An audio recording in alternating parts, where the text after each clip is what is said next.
Bonjour à tous, donc bienvenue au webinaire sur les aides du FIP où nous allons être nombreux. Je vous propose d'abord de présenter nos deux intervenantes qui vont être Catherine Auguste et Isabelle Chavot. Donc Catherine, je vous laisse vous présenter, ou Isabelle, si tu préfères commencer. Voilà, je vous laisse la parole. Honneur à Catherine, je te laisse. Bonjour à tous et à toutes, merci de me recevoir. Donc moi je suis Catherine Auguste et je suis la responsable de l'unité plateforme des aides du FIPHFP. Pour mémoire, je travaille pour toute la France et j'ai simplement 10 gestionnaires. Pas plus, si vous pensiez que j'avais une grande équipe pour gérer plus de 10 000 aides par an, eh bien non. Voilà. Donc, Isabelle, Merci Catherine. Isabelle Chavot, donc je remercie Catherine Auguste d'avoir accepté. On fait cette organisation, l'organisation d'une présentation des aides du FIP. Il y a beaucoup de demandes en région. Alors moi-même suis donc directrice territoriale pour le handicap pour donc les Hauts-de-France. Donc une mission confiée par le FIP. En complémentarité, interviennent sur notre territoire donc Fleur Sagnier qui est à la manœuvre aujourd'hui pour l'organisation de ce webinaire. Fleur Sagnier, donc, qui anime le réseau, enfin ce qu'on appelle le réseau des référents handicap de la fonction publique via le Handipact. Donc Fleur est un contact précieux dans la région des Hauts-de-France, puisque, comme je l'ai précisé, elle a ce rôle d'animation et vous adresse régulièrement des informations, anime également un certain nombre de réunions à destination des référents handicap. Une autre personne chère à la région des Hauts-de-France est Karine Delannoy, qui est référente handicap mutualisé pour la fonction publique hospitalière. Elle intervient sur tous les établissements hospitaliers, à peu près 200 établissements sur la région des Hauts-de-France.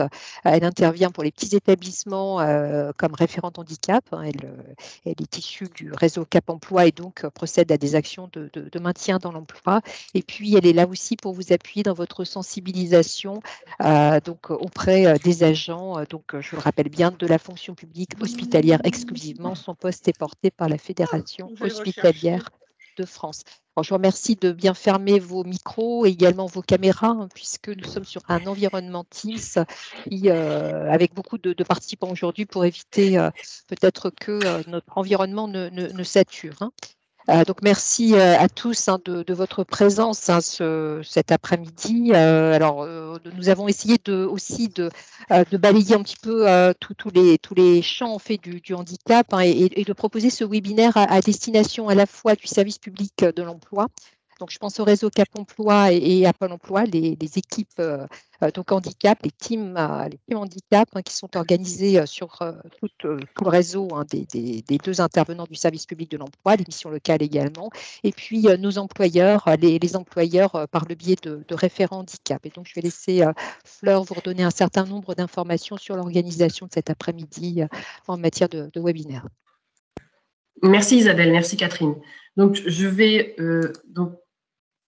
hop, là, je viens de passer la première slide. Est-ce que ça a fonctionné aussi pour vous, Isabelle, Catherine? La slide a bien été passée? Oui. Ouais. Donc, quelques bonnes pratiques avant de démarrer dans le vif du sujet. Vous pouvez poser vos questions via le chat, donc la petite bulle dans la barre des tâches. Nous reviendrons sur les questions au fur et à mesure du webinaire. Ce webinaire est aussi enregistré et sera disponible dans les prochains jours sur la chaîne YouTube du FIP. Alors, je pense que l'un des intervenants précisait ne pas avoir de son. Alors, est-ce que vous pouvez nous rassurer? Est-ce que le son est général? S'il est possible de mettre un petit message dans le chat. Alors, par contre, pour la personne qui n'a pas de son, alors là, je vous laisse vérifier votre environnement. Et puis, comme on le précisait, si vraiment il y avait un souci technique vous concernant cet après-midi, vous pourriez revoir en fait ce webinaire puisqu'il est enregistré. Voilà.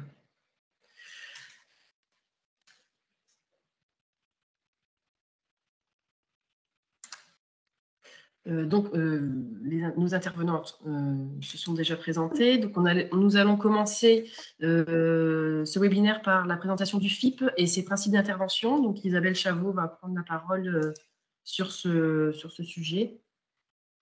Alors, rappeler quelques éléments concernant le FIP. Donc, la loi de 87 a fixé une obligation d'emploi pour les employeurs, qu'ils soient privés ou publics, de recruter à partir d'un effectif de 20 salariés ou 20 agents. Donc, 6% des effectifs sont des effectifs dédiés, enfin, tout au moins ce pourcentage est dédié au recrutement de personnes en situation de handicap. Donc, cette loi de 87 va s'appliquer immédiatement dans le secteur privé avec la création de l'AGFIP. Toutefois, dans le secteur public, il y aura un retard pris sur la création d'un fonds.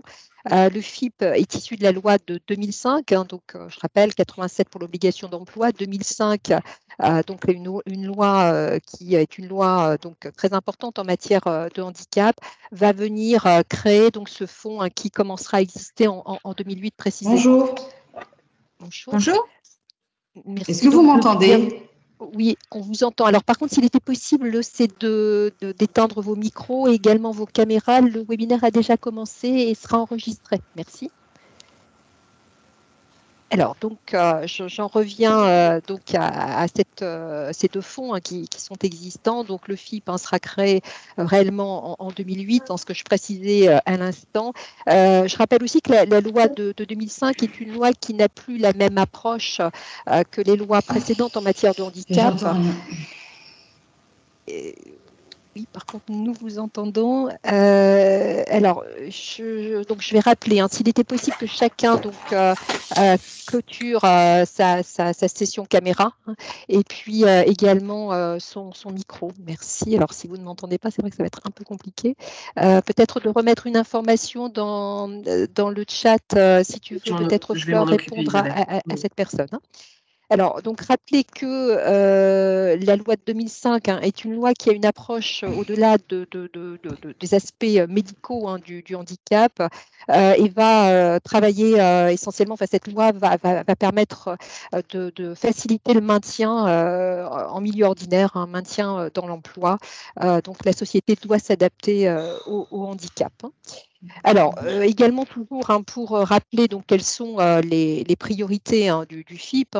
Le FIP donc est un fonds d'insertion, donc favorise l'insertion des personnes en situation de handicap. Et pour ce faire, alors Fleur, peut-être de passer la page suivante je pense que c'est l'émission du FIP qui sont affichées actuellement. Éteindre caméra et micro, même de chez vous. Alors, oui, est-ce qu'on peut peut-être passer, Fleur? Voilà, alors, donc avant. Je vais rappeler, de toute façon, vous aurez les différents outils. Donc, le FIP va travailler sur le sujet de l'insertion et donc à plusieurs titres. Donc, il va encourager les recrutements. Favoriser bien sûr le maintien dans l'emploi dont je viens de parler, qui est issu de cette loi de 2005, permettre la formation des personnes en situation de handicap, permettre qu'elles se forment au mieux, notamment dans le cadre de reconversion professionnelle, renforcer l'apprentissage, un outil très important aujourd'hui, on en parlera, Catherine développera les aides qui sont des aides à l'apprentissage.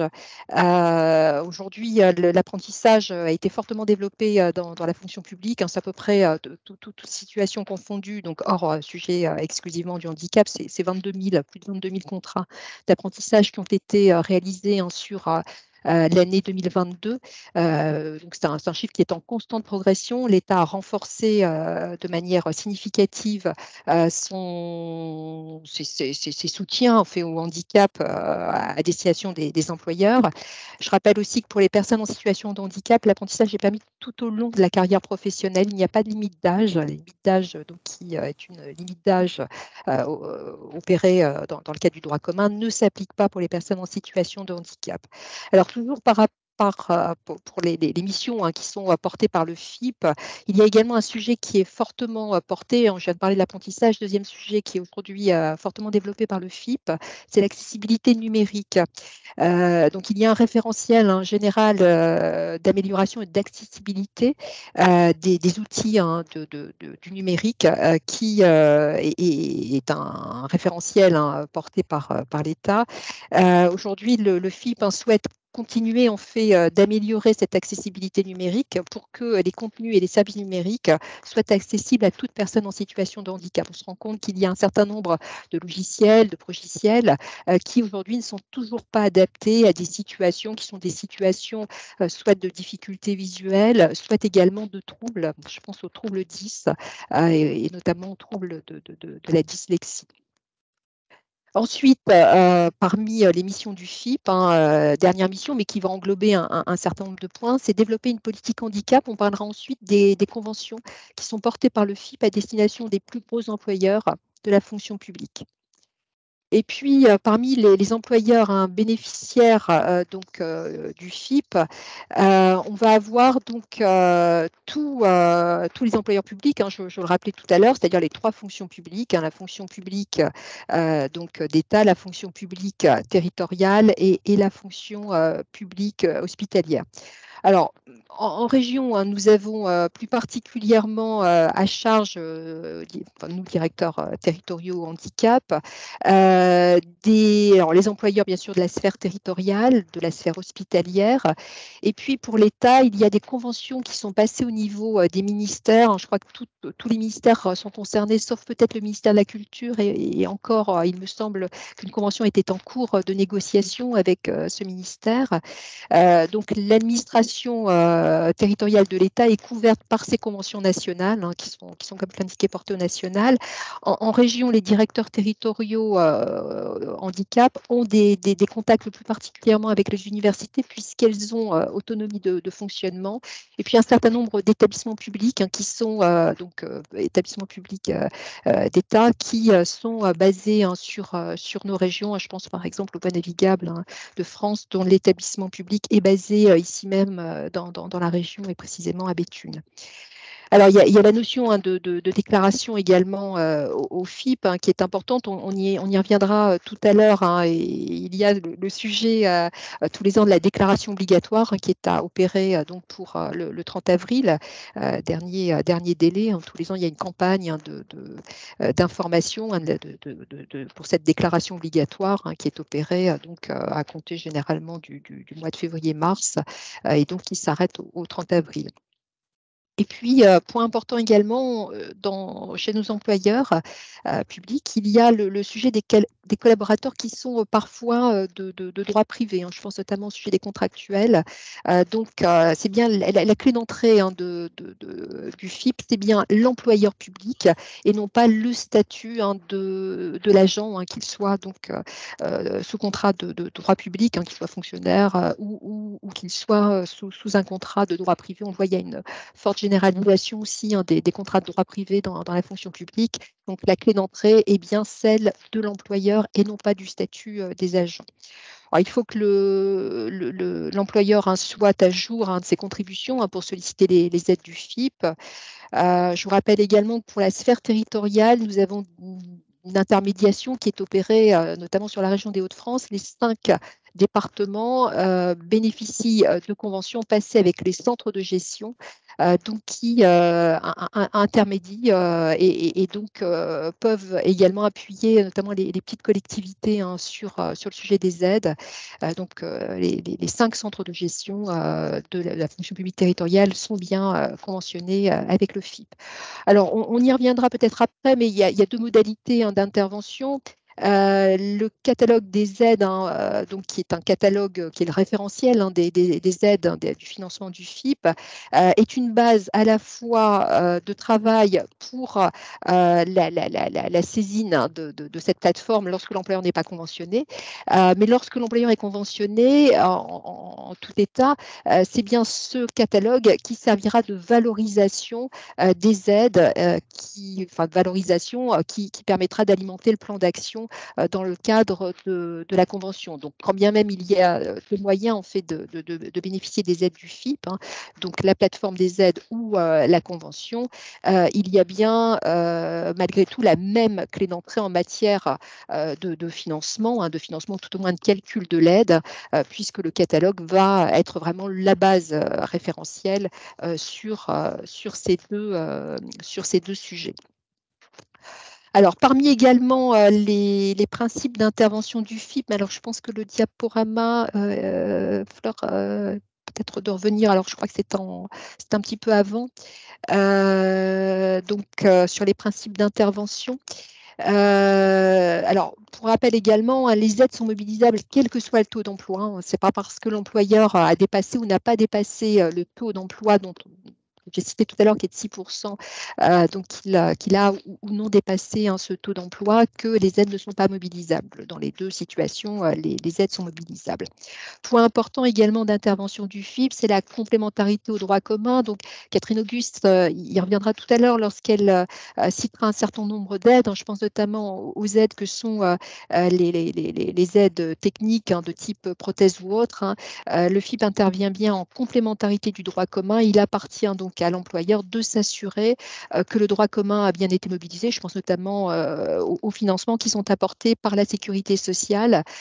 Donc, il y a toujours ce point, l'employeur doit bien vérifier l'existence des financements et donc doit adresser les documents en conséquence. Autre point, donc c'est la compensation du handicap qui est fondamentale en matière de calcul des aides. Hein.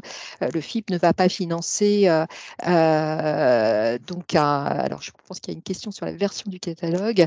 Le FIP hein, ne viendra pas financer particulièrement un matériel bureautique. Hein. Tout agent doit bénéficier d'un matériel bureautique, mais viendra bien financer les adaptations hein, qui sont nécessaires sur ce matériel. Donc, c'est bien la notion de compensation qui va être la base de calcul. Donc, on est bien sur ce sujet de la notion de compensation hein, pour financer un surcoût qui est bien lié au handicap.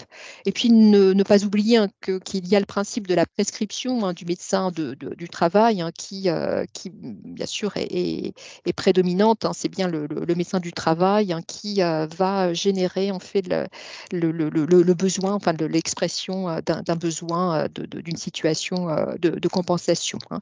On y reviendra, donc les préconisations ont une durée d'une année.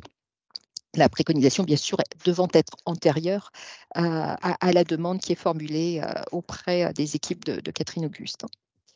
Et puis, on est bien sur une situation au cas par cas. Hein, donc, le FIP peut tout à fait refuser donc, une aide en particulier. Hein. Il n'y a pas de situation de droit automatique. Hein. Donc, le FIP hein, analyse les demandes qui lui sont formulées. Hein. Il y a la notion notamment de l'aménagement raisonnable hein, qui est un point d'ancrage hein, pour le FIP. Donc, il y a bien un examen et donc Catherine reviendra sur ce qui est attendu notamment au moment du dépôt en matière de formalisme. Alors, pour la suite hein, de la présentation, donc Fleur, je te laisse peut-être passer voilà. Alors, autre point, donc en matière de financement, donc deux notions importantes hein, qui sont à la fois le montant plancher, donc qui est de 200 € TTC, hein, donc la slide vient de repartir, voilà. Et puis un montant hein, qui est un montant annuel, le plafonnement des demandes donc qui est de 40 000 € hein, par année civile. Donc tout employeur, quelle que soit sa taille, bénéficie donc d'un montant hein, de 40 000 € par an. Ce qui m'amène à exprimer également la possibilité qu'a un employeur public hein, de bénéficier lorsqu'il atteint en fait ce montant d'une possibilité de conventionner. Hein. Donc là aussi, il y a une analyse hein, qui est faite tous les ans des montants hein, du dépassement de ces 40 000 € pour vous accompagner donc, et vous proposer des solutions solutions que sont le conventionnement. Nos conventions sont des conventions triennales qui vont permettre de déplafonner, donc globalement 120 000 euros, 40 000 euros fois 3 ans.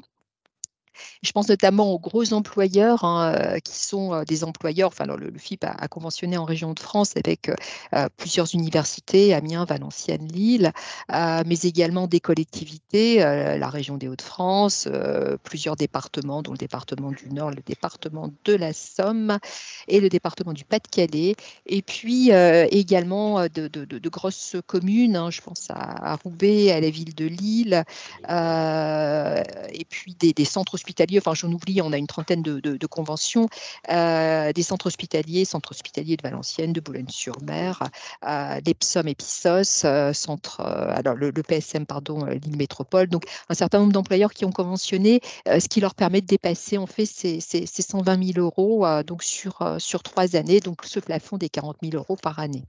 Donc point important, n'hésitez pas à nous revenir. Alors généralement une convention est possible à partir d'un seuil de 600 agents. J'oubliais également l'ARS des Hauts-de-France qui a conventionné dernièrement.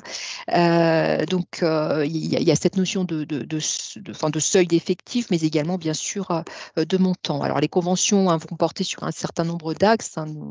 Il était précisé parmi les missions du FIP que le FIP intervenait pour aider l'employeur public à mener à bien sa politique handicap. Donc, globalement, ce sont 8 axes qui sont prévus dans nos conventions, qui vont donc s'articuler autour du recrutement, un point vraiment important pour le FIP, dont les apprentis. Alors, convention à partir de 600 agents, à peu près. Alors, on a une situation un peu spécifique sur les Hauts-de-France, une petite commune qui a plusieurs apprentis chaque année en situation de handicap qu'elle intègre, une commune du bassin minier, Grenay, qui donc a une convention, ils sont, je crois, à 200-300 agents, mais ils bénéficient d'une convention allégée puisque leurs dépenses dans le cadre de l'apprentissage sont supérieures aux 40 000 euros. Donc, je revenais aux 8 axes du conventionnement, donc recrutement, reclassement, on le voit notamment avec le sujet de la PPR aujourd'hui, également donc le maintien, qui est un axe bien sûr essentiel aussi d'une politique handicap, et je rappelle que tout employeur, que le FIP ait assuré un financement ou non, se doit d'aménager en fonction des préconisations du médecin du travail la situation, enfin de procéder aux aménagements nécessaires à la situation d'un agent, notamment en situation de handicap. Et puis, donc, alors, sur ces axes, donc, maintien, recrutement, donc, reclassement, formation, alors, formation des professionnels du handicap. Je pense notamment au DU financé pour les référents handicap. Il y a un axe communication, un axe accessibilité numérique, dont je viens de vous parler. Alors là, c'est bien un sujet de diagnostic. Le financement du FIP va porter sur un diagnostic. Et puis, également, donc, un axe qui va être un axe innovation qui dépend de chaque employeur, donc innovation étant ce qui n'est pas prévu au catalogue. Et puis dernier point, l'employeur peut également avoir donc une politique handicap active avec des financements hors de ce qui est prévu au catalogue, voire des financements spécifiques en matière de loisirs par exemple ou autre. Eh bien, après cette présentation qui, je l'espère, sera assez complète et générale, on va en arriver à une particularité, c'est le catalogue des interventions. Et donc, je vais laisser la parole à Catherine Auguste. S'il y avait d'autres questions, nous y répondrons de toute façon à la fin de ce webinaire. Merci Isabelle. Peux-tu juste repréciser le nombre d'agents nécessaires pour pouvoir conventionner avec le FIP ? Oui, alors comme je l'ai précisé, il y a une règle globalement, enfin qui n'est pas une règle particulièrement écrite, mais 600 agents peuvent permettre en fait de négocier une convention. Donc on est à peu près sur ce seuil. Là, on est plutôt sur un élément qui est un élément empirique, mais pour autant, il y a, comme je l'ai cité, une petite commune dans la région des Hauts-de-France, la commune de Grenay, qui donc a conventionné, mais parce qu'elle avait une politique vraiment très active en matière d'insertion d'apprentis, et on le verra, le FIP a fait un effort particulier en matière de financement de l'apprentissage. Cet employeur donc dépassait les 40 000 € par an, et donc nous avons négocié avec un employeur de plus petite taille. Donc il peut y avoir, mais vraiment à la marge, des situations de ce type. Voilà, merci. Donc, on va rentrer maintenant dans le sujet qui vous intéresse tous, même si, merci Isabelle pour la qualité de ton intervention. Comment se présente le catalogue des interventions? Voilà. Déjà, une première chose, le catalogue ne va pas bouger d'ici la fin de l'année. Donc, pour ceux qui ont l'habitude d'utiliser le catalogue des interventions du FIP, nous avons habituellement 2 catalogues par an avec des aides qui peuvent évoluer, des aides qui peuvent être ajoutées ou regroupées. Pour cette année, il n'y a pas d'évolution du catalogue.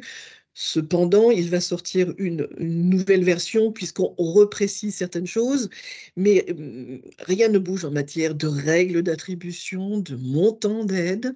C'est juste pour repréciser. Puis il y avait des petites coquilles, donc on remet juste en forme un petit peu le catalogue. On reprécise une chose qui semble importante au vu de ce que je vois passer moi tous les jours, c'est ce qu'est une aide échelonnée, mais nous y reviendrons, qui semble être quelque chose qui n'est pas si simple, je le conçois, mais sinon le catalogue ne bouge pas. Donc, comment se présente ce catalogue? Il est en 3 parties. Vous avez une première partie qui est l'offre d'intervention financée directement par le FIP, le FIPHFP. Donc, ce sont les fiches. Et puis, vous avez ensuite une deuxième partie et une troisième partie. Ces 2 parties-là sont faites pour rappeler que même si nous ne finançons pas directement, nous finançons des aides intermédiaires, notamment par la GFIP. Donc, ça semblait important qu'elles soient rappelées pour que vous sachiez ce qu'il est possible de faire en outre des aides des 29 fiches. Voilà, donc vous avez les prestations financées par le FIP dans le cadre de la convention AGFIP, les passes, etc. Et puis le dispositif de l'emploi accompagné financé par l'ARS, le FIP et l'AGFIP. Voilà, ça c'est la physionomie globale du catalogue. Ensuite, vous avez, page suivante. Slide suivante, merci. Vous avez une présentation qui se fiche par fiche. Je vous disais, il y a 29 fiches et ces 29 fiches se présentent de la même façon. Juste avant les 29 fiches, vous avez quelques pages qui reprennent les règles générales d'intervention du FIP, quels sont les employeurs qui peuvent bénéficier du FIP, quels sont les agents qui peuvent bénéficier du FIP, est-ce que des agents peuvent nous solliciter en direct ou pas, et puis les règles que vous retrouvez de date, qui sont valables pour toutes les fiches. Donc ça, c'est important que vous puissiez les regarder. Parce qu'effectivement, elles ont valeur pour toutes les fiches. On n'a pas souhaité remettre à chaque fois sur chacune des fiches, mais ces règles-là sont très, très importantes. Donc, une fiche se présente comment? Vous avez une description rapide pour chacune des fiches, qui rappelle à quoi elle sert. Ce que vous retrouvez d'ailleurs si vous utilisez la plateforme PEPS, donc vous n'êtes pas sous convention, vous avez une petite alerte quand vous sélectionnez une aide, une fiche, vous avez un petit encart, une pop-up qui apparaît et qui explique à quoi sert cette aide. Eh bien, c'est la même chose que sur la fiche du catalogue. Ensuite, vous avez une deuxième partie qui est quels sont les agents qui peuvent bénéficier de l'aide. C'est sous forme de tableau. Donc ça vous permet de synthétiquement savoir si une personne un agent apte avec restriction est en capacité ou non de bénéficier de telle ou telle aide. Donc ensuite, vous avez donc le contenu de l'aide, à quoi elle sert très précisément, pour qui, quel est son montant, est-ce qu'il y a des règles de cumul, est-ce que ça peut être cumulé avec d'autres aides, les conditions de renouvellement, est-ce que c'est une seule fois ou plusieurs fois ou tout au long du contrat, et puis également les modalités particulières de la demande effectuée sur la plateforme, le cas échéant. Et puis, les pièces justificatives à produire, ce sont les mêmes que celles que vous avez quand vous déposez une demande sur PEPS. Ce sont les mêmes pièces justificatives. Ouais.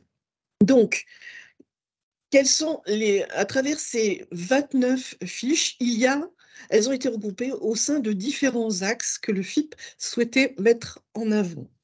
Vous avez donc, en termes d'axes, financer les aides techniques à la compensation du handicap, c'est la slide suivante, financer les aides à l'aménagement du poste de travail, et à l'intérieur, vous avez certaines fiches, donc c'est ce que vous trouvez en légende au tout début du catalogue. Améliorer les conditions de transport des agents en situation de handicap, renforcer les achats auprès du secteur adapté, développer l'apprentissage, Isabelle en a parlé, mais j'y reviendrai, favoriser l'insertion dans l'emploi, former les personnes en situation de handicap, améliorer les conditions de vie des personnes en situation de handicap, informer, sensibiliser, former les collaborateurs, et comme le disait Isabelle aussi, renforcer l'accessibilité numérique. Ça fait partie effectivement donc des fiches qui vous permettent de savoir ce qui peut être financé et comment.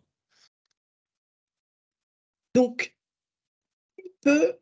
dans les règles relatives aux demandes de la plateforme, qui peut bénéficier des interventions directes du FIP?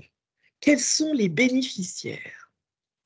Eh bien, vous avez tout d'abord, et là, vous retrouvez ça sous forme tous ces éléments-là sous forme de tableau au début du catalogue. Ce sont les personnels bénéficiaires de l'obligation d'emploi, et vous en avez un certain nombre, dont RQTH, mais ce n'est pas le seul. Donc, à vous de voir, il y a quand même un certain nombre de BOE. Vous avez les agents aptes avec restriction. Donc, pour certaines aides, pas pour toutes, mais ça fait partie des agents qui peuvent bénéficier d'une aide auprès du FIP, qu'ils soient titulaires de la fonction publique, stagiaires et contractuels en CDI ou en CDD. Donc, ce que l'on disait, voilà, vous pouvez avoir aussi les contractuels. Vous avez les agents en congé maladie. Là, c'est pour certaines aides, que ce soit le bilan de compétences ou la formation, et uniquement, mais il peut y avoir des aides pour ces agents en congé maladie. Vous avez les agents en disponibilité d'office pour raison de santé, les volontaires en service civique, les apprentis, les travailleurs sortant des AT, et les stagiaires écoles. Donc, vous avez, voilà aussi des situations particulières qui peuvent être acceptées sur certaines aides, voire sur pratiquement toutes. Donc, ça vous permet d'avoir un panorama sur l'importance des bénéficiaires des interventions directes du FIP. Donc, outre le fait que pour être bénéficiaire, il faut être BOE, donc il faut pouvoir le montrer. Donc, slide suivante, merci. Donc, il nous faut des documents qui nous prouvent que, 1, l'agent est en situation de handicap. Voilà, donc il nous faut un document qui le démontre. Il faut également un document qui démontre, puisque vous voyez, il y a des titulaires, il y a des contrats particuliers, donc il nous faut un document qui nous montre la nature du contrat de travail. Et puis aussi, il faut nous montrer que la personne, elle est présente à l'effectif, mais pas simplement présente, mais qu'elle est en activité, sauf pour ce que je vous disais, en arrêt maladie, pour 2 choses. Mais sinon, il faut qu'elle soit présente, puisque le principe du FIPHFP, c'est de maintenir dans l'emploi, du moins pour ces aides-là, ou effectivement de permettre d'accéder à l'emploi et donc d'être présent. Et nous allons continuer. Voilà, donc ça, c'est le principe générique. Donc, déjà, ces éléments-là, si l'agent est BOE ou dans une situation particulière et qui dépend des fonctions publiques, d'une des trois fonctions publiques, eh bien, il peut déposer une demande d'aide. Donc, je vois déjà un questionnement pour le congé maladie, dans le cadre d'un aménagement du poste de travail, hein, c'est ça? Eh bien, non, ils ne peuvent pas bénéficier puisque c'est pour qu'ils puissent travailler. Donc, s'il est en arrêt maladie, c'est qu'il ne travaille pas pour le moment.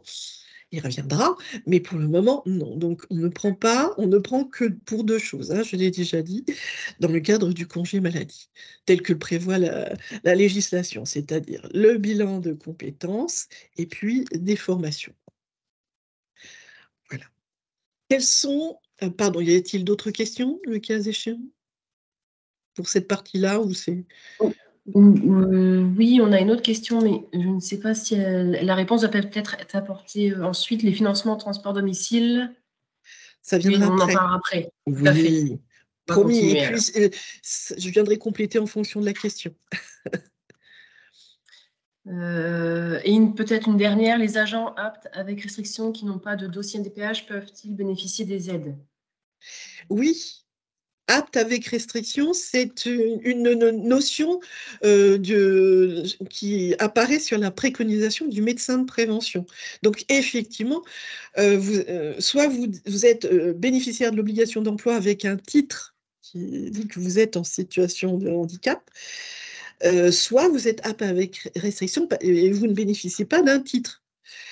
Donc, ça, c'est possible.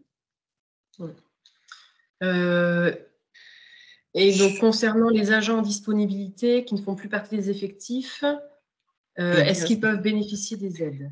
Et non, s'ils ne font plus partie des effectifs, voilà. Non. Donc ensuite, je vois sur les formations, les pièces à fournir. On va y revenir après. À ce moment-là. Vous pourrez poser plus de questions à ce moment-là. Voilà. Donc, vous êtes pressé, mais c'est bien. Oui. On va commencer tout de suite avec l'intégration d'un travailleur en situation de handicap. Voilà, donc on commence par ce qui représente quand même plus de 20% des demandes d'aide sur la plateforme. Ce sont ce que nous appelons les aides techniques, c'est-à-dire les aides qui sont remboursées par la prise en charge par la sécurité sociale. C'est important parce que le FIP a souhaité début 2022, alléger ces demandes d'aide, puisqu'auparavant, il y avait une demande de PCH, une preuve de PCH, d'accord ou de refus de PCH et technique, plus une préconisation médicale. Donc, tout ça a été balayé, vous voyez. Donc, en contrepartie, nous avons besoin de la preuve que c'est une aide technique. Et donc, cette preuve, c'est le décompte de sécurité sociale qui est incontournable. Je le dis parce que tous les jours, on redemande ce document-là. Ayez en tête que ça, c'est indispensable. Concernant la PCH, qui n'est plus demandée depuis 2022, pour 2024, il devrait y avoir encore cette absence de demande de PCH. Nous attendons juste la confirmation, mais ça devrait être comme en 2023 et comme en 2022. Donc, la PCH n'est pas obligatoire dans le cadre des aides techniques à la compensation. Par contre, il va de soi, si l'agent dispose d'une PCH aide technique, prothèse, fauteuil ou orthèse ou prothèse externe, elle doit la fournir. C'est ce que disait Isabelle au début. Nous venons après les aides légales. Donc, il faut effectivement que nous ayons les éléments dans ce cadre-là. Donc, prothèse auditive, c'est 1 700 €. Fauteuil roulant, 10 000 €. Fauteuil roulant, c'est à la fois l'achat, les ajouts, les réparations, donc c'est plutôt global. Et orthèse et autres prothèses externes, on a eu dernièrement une prothèse d'avant-bras. Il peut y avoir des choses comme ça, remboursées par la sécurité sociale. Nous arrive souvent une demande, ce sont les chaussures orthopédiques, chaussures de sécurité orthopédiques, mais non remboursées par la sécurité sociale. Ce n'est pas dans orthèse et autres prothèses externes que vous devez la solliciter, mais au titre de l'aménagement de poste. Voilà. Petite parenthèse terminée. Ensuite, nous passons aux aides au déplacement en compensation du handicap. Je rappelle que le but, c'est de favoriser le transport sur le lieu de travail des agents ayant une déficience significative et persistante, ne permettant pas l'utilisation des transports en commun. Pourquoi je le rappelle? Parce qu'il nous arrive dans la note argumentaire de voir simplement il n'y a pas de transport en commun sur la commune où habite l'agent. Eh bien, ça, ce n'est pas de la compensation du handicap. Donc, il faut bien qu'effectivement, il ne puisse pas prendre les transports en commun ou sa voiture. Et donc, il y a besoin d'une alternative. Donc, il peut y avoir cette aide au déplacement, elle regroupe 3 aides différentes.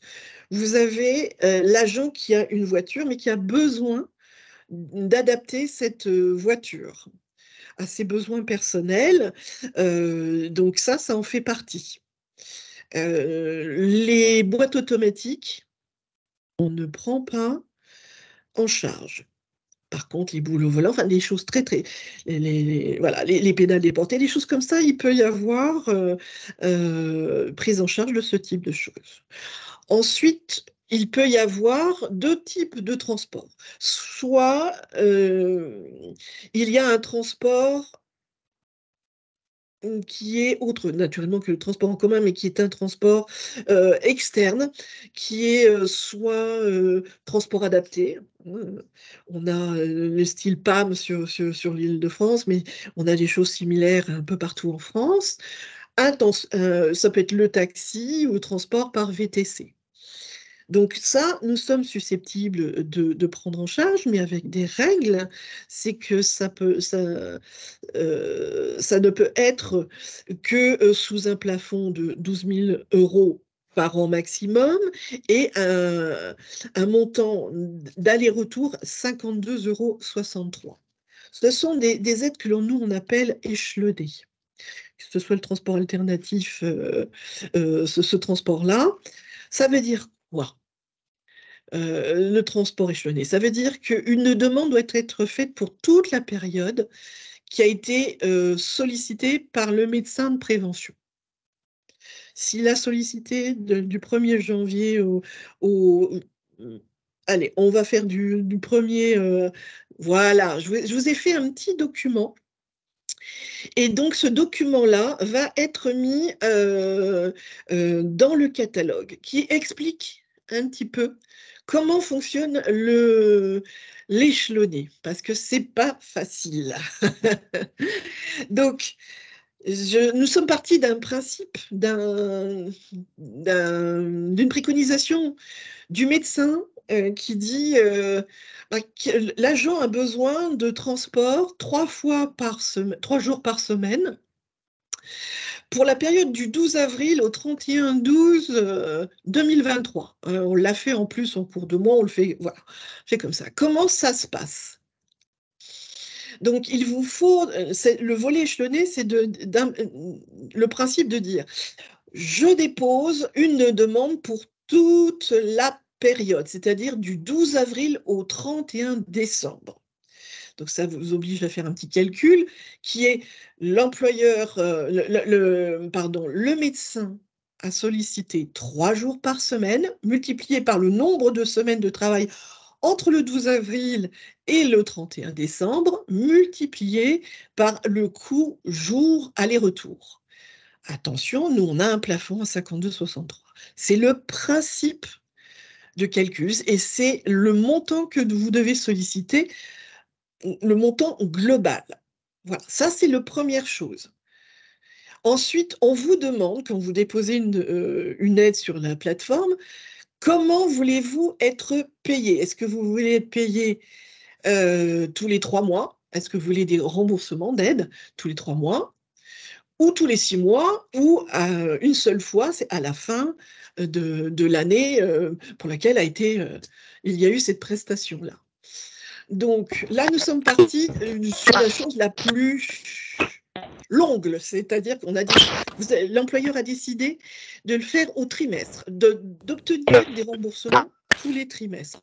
Qu'est-ce qu'il se passe? Comment ça se passe? Donc, on va juste un petit peu descendre parce que il se passe un certain nombre de choses. Donc, vous nous demandez pour toute la période. On va faire le calcul pour toute la période du montant maximum auquel vous pourrez prétendre, vous, employeur, entre le 12 avril et 31 décembre. Cette somme-là, elle est sanctuarisée. Et cette somme-là, elle va venir en déduction. Elle va être prise sur les 40 000 €. Donc, une fois cette somme est sanctuarisée, tout de suite après, on commence à vous dire, nous, on va avoir besoin de factures, vous nous avez dit au trimestre, donnez-nous les factures pour le premier trimestre, c'est là pour le coup du 12 avril au 30 juin. Ça vient tout de suite après. Mais vous nous fournirez naturellement cette période-là, qu'après réalisation de cette période-là. Donc, à partir du 1er juillet 2023, vous pourrez déposer les pièces qui vous permettent d'être payés. Et donc, on va regarder ça et on vous paiera. Et on va à nouveau vous demander, pour les trimestres suivants, on peut descendre un petit peu, j'espère que je ne suis pas trop compliquée, on vous demandera pour le trimestre suivant, nous fournir les éléments.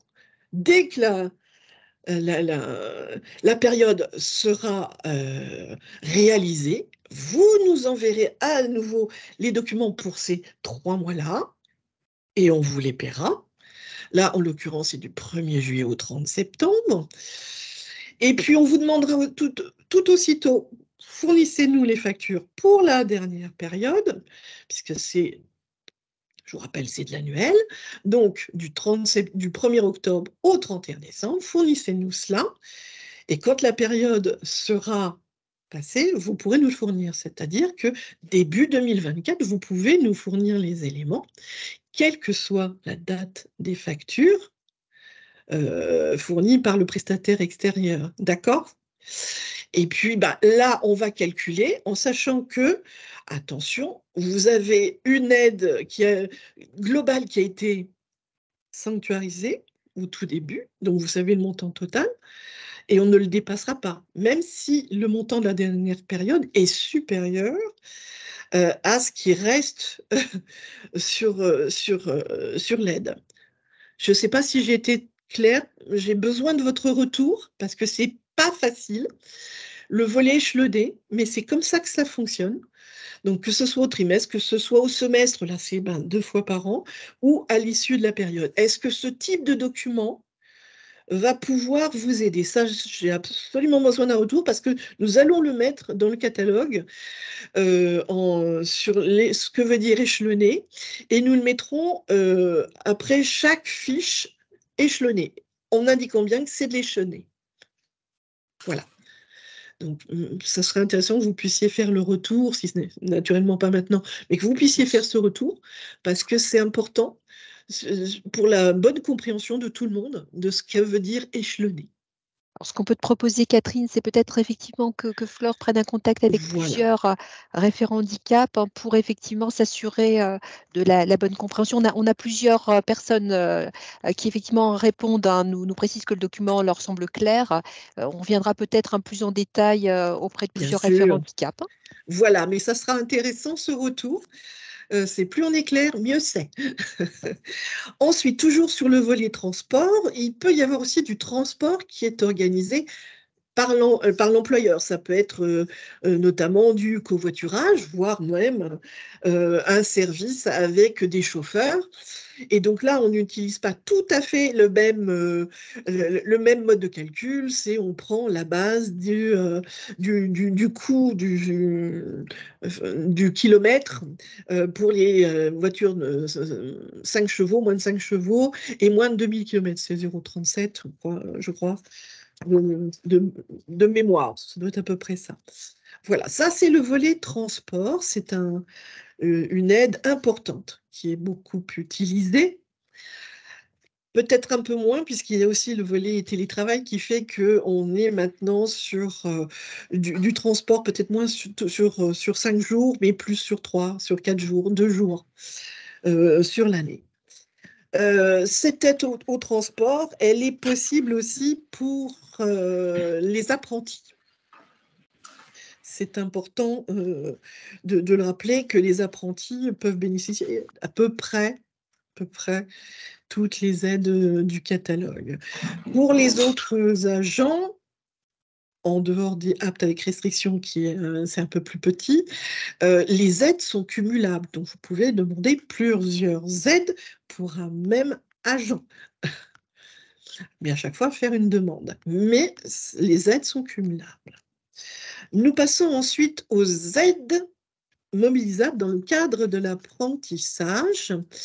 Donc, peut-être avant, je pense qu'il y avait, je me permets Catherine, il y avait encore quelques questions, hein, notamment qui concernaient parfois l'absence. On a des difficultés en province, un peu partout sur le territoire, je pense, concernant l'absence de médecins du travail ou de médecins de prévention. Hein. Donc, il y a plusieurs questions, je crois. Il y avait 2 questions, hein, sur cette thématique. Hein, comment procéder quand on n'a plus de médecins de prévention ou de médecins du travail? Eh bien, nous acceptons le médecin agréé ARS. Donc, il nous faut juste le listing ARS qui montre que ce médecin a été agréé. En sachant que le volet infirmière en santé n'est pas pris en compte. Pour le moment, nous ne pouvons pas prendre en compte les préconisations faites par une infirmière. Sauf s'il y a eu un protocole avec le médecin et qui est clairement indiqué comme sous couvert du médecin. Enfin, voilà. Mais sinon, on ne peut pas les prendre en compte. Donc, pratiquement la seule alternative, c'est bien le médecin agréé ARS. Alors, pour la sphère territoriale, hein, sur les différents centres de gestion, il y a également la présence de services médicaux, hein, qui peuvent également, pour la sphère territoriale exclusivement, intervenir. Hein, donc, n'hésitez pas non plus. Hein. Je sais que sur la métropole de Lille, il y a eu la radiation d'un certain nombre d'employeurs des services de santé au travail, hein, puisqu'ils sont débordés de demandes du secteur privé. Et donc, le centre de gestion du Nord, notamment, avait suppléé cette carence en renforçant son service médical. Mais je pense que sur d'autres CDG également, il y a ces services. Alors ensuite, je pense que Flore, il y avait d'autres questions. Je ne les ai peut-être pas toutes. Alors, il y a un sujet, mais qui est spécifique au département de l'Oise, mais on le traitera peut-être à part, c'est-à-dire peut-être en bilatéral, hein, sur un passage d'un conventionnement à la plateforme et une difficulté sur des historiques, ce que je voyais à l'instant. Flore, parmi les questions recensées, je te laisse peut-être reprendre la main. Oui, alors il y a certaines questions qui ont eu des réponses. On peut peut-être y revenir rapidement. Alors, juste pour rappeler dans le chat, quand vous posez une question, essayez d'être le plus clair possible parce qu'on va y revenir au fur et à mesure du webinaire, mais pas forcément après chaque slide. Du coup, j'ai une question sur l'aide peut-être mobilisée par les apprentis pour aller au CFA. Alors, je pense que c'était de l'aide du transport qui était demandée. Et je crois que Catherine vous avait dit que oui, effectivement, l'aide au transport est mobilisable pour les apprentis pour faire le domicile CF1. Tout à fait, domicile ou CF1, les deux sont possibles. Il y a de toute façon une prescription médicale dans ce cadre-là, donc il n'y a pas de souci. Ensuite, pour les délais de traitement des réponses du FIP, nous allons y revenir un peu plus tard. Pour l'absence de médecin de prévention, on vient d'y répondre. Et puis, ma foi, si on oublie quelques petites questions, je pourrais répondre et Fleur transmettra, il n'y a pas de souci. C'est ça, je pourrais les répertorier suite au webinaire. On va essayer vraiment de répondre au plus... Une dernière avant de passer à l'apprentissage. Quelle aide peut être mobilisée pour un agent qui utilise son véhicule personnel dans le cadre de son activité professionnelle? Le véhicule peut être adapté, point d'interrogation. Ce qui signifierait que son activité professionnelle, il s'en sert pour ses déplacements professionnels. Voilà. En gros, c'est cela. Hein, si c'est ça qui est... c'est assez compliqué. Donc là, l'aménagement du véhicule, domicile, travail. Après, faut nous poser... faut nous faire une demande d'aide. Si on n'est pas certaine de la réponse, on posera la question à la direction de l'établissement public du FIP pour savoir si on décide de prendre en charge ou pas. Les choses particulières, moi j'y reviens avec la direction du FIP pour savoir ce qu'ils souhaitent faire ou ne pas faire et à quelle hauteur. Voilà, merci Catherine. Donc, nous allons passer maintenant... Alors, il y a une dernière question qui vient d'être réaffirmée d'ailleurs. Hein. Je voyais le renouvellement de l'aide au déplacement transport adapté est-il possible ou limité?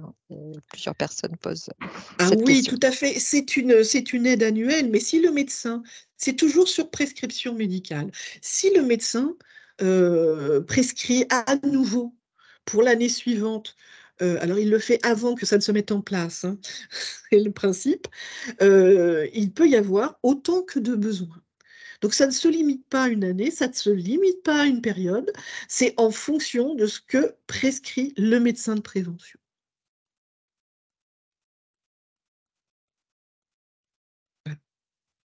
Je passe aux aides mobilisées dans le cadre de l'apprentissage. Allons-y. Donc là, de toute façon, l'apprenti doit être BOE, hein, bénéficiaire de l'obligation d'emploi.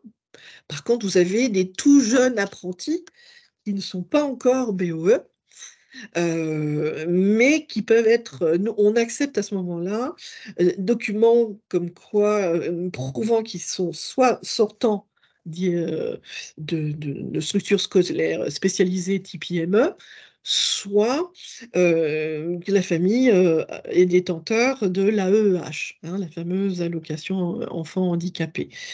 Et puis, ce que l'on voit souvent, c'est qu'après, il y a un dépôt de demande RQTH, et donc ça viendra se substituer, mais on accepte ça. Donc même les plus jeunes peuvent bénéficier d'une aide, voilà, il peut y avoir une aide du FIP au titre de l'apprentissage. Et effectivement, quand on est en situation de handicap, il n'y a pas de limite d'âge. Et ça se voit notamment pour les employeurs dans le cadre de la fameuse indemnité d'apprentissage. On a souvent 100% du SMIC.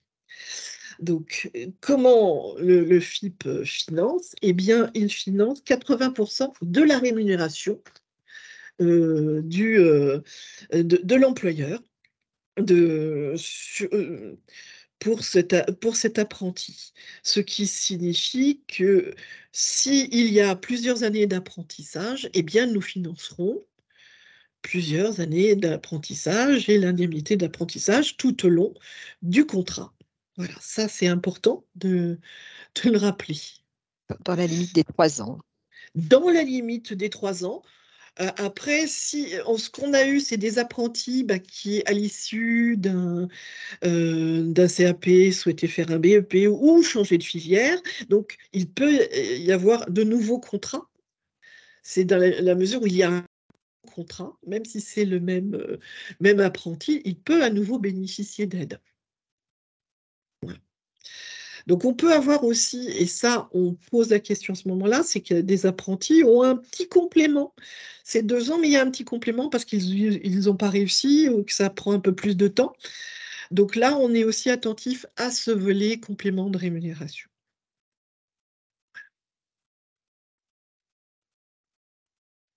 « 80%, c'est pas mal, hein. On arrive à une moyenne de 15 000 € par an d'aide à la rémunération. Alors, n'oubliez pas, sur la plateforme, on a 40 000 € maximum possible d'aide par an. C'est pour ça qu'Isabelle disait qu'effectivement, il est important de voir du côté convention, parce que vous avez un apprenti, puisqu'il y a la rémunération, mais il y a d'autres choses, et on y vient, mais on arrive très vite à 40 000 €. La rémunération, ensuite on a les aides à la formation, slide suivant, qui peuvent être pris en charge. Le coût de la formation de l'apprenti peut être pris en charge à hauteur de 10 000 € par année de formation. Donc, vous voyez, si on est à 10 000 € plus 10 000 plus 15 000 d'indemnité d'apprentissage, ça va très vite, 40 000. Donc, la formation de l'apprenti, on est en capacité de financer effectivement jusqu'à 10 000 €. Et là, pour la fonction publique territoriale, que le CNFPT finance ou pas la formation actuellement, on financera, nous, le coût de la formation, jusqu'à 10 000 €. Je vais peut-être te compléter. Effectivement, il y a eu tout un sujet en ce début d'année avec un dépôt, des demandes de formation auprès des CNFPT par chaque collectivité. Donc, il y avait une obligation de déposer une demande pour le 17 mars. Et dans un premier temps, donc, il avait été question, si la demande n'était pas opérée auprès du CNFPT, que le FIP ne puisse. Alors, les demandes sont faites pour toute situation, handicap ou non. Donc, il était question que le FIP ne puisse prendre en charge, puisqu'il y a ce principe de droit commun, il faut avoir sollicité les autres aides. Donc, à ce sujet, nous sommes revenus en arrière. Donc, je sais que l'information a été passée assez largement à l'été concernant cette obligation d'avoir sollicité le CNFPT sur la prise en charge du coût de la formation. À ce jour, il n'y a plus cette obligation, comme le rappelait Catherine. Donc, je sais que j'ai fait une information durant l'été auprès des centres de gestion et auprès du réseau Cap Emploi pour relancer les demandes. Enfin, il y avait des demandes de petites collectivités, notamment sur le sujet, de demandes qui ont été formulées à l'été, donc bien après le 17 mars. Donc aujourd'hui, le sujet ne se pose plus. Voilà, donc pas de panique, nous continuons à financer malgré tout. Donc, outre la formation de l'apprenti, nous sommes susceptibles de financer l'accompagnement socio-pédagogique. Cet accompagnement socio-pédagogique est valable pour l'apprenti, mais pas que. Mais là, dans le cas de l'apprentissage, c'est souvent ce que l'on a. Vous avez donc une prise en charge à hauteur de 520 fois le SMIC, c'est-à-dire ça fait environ 5 990, 6 000 €. Le SMIC horaire est à 11,52, donc ça vous donne une idée.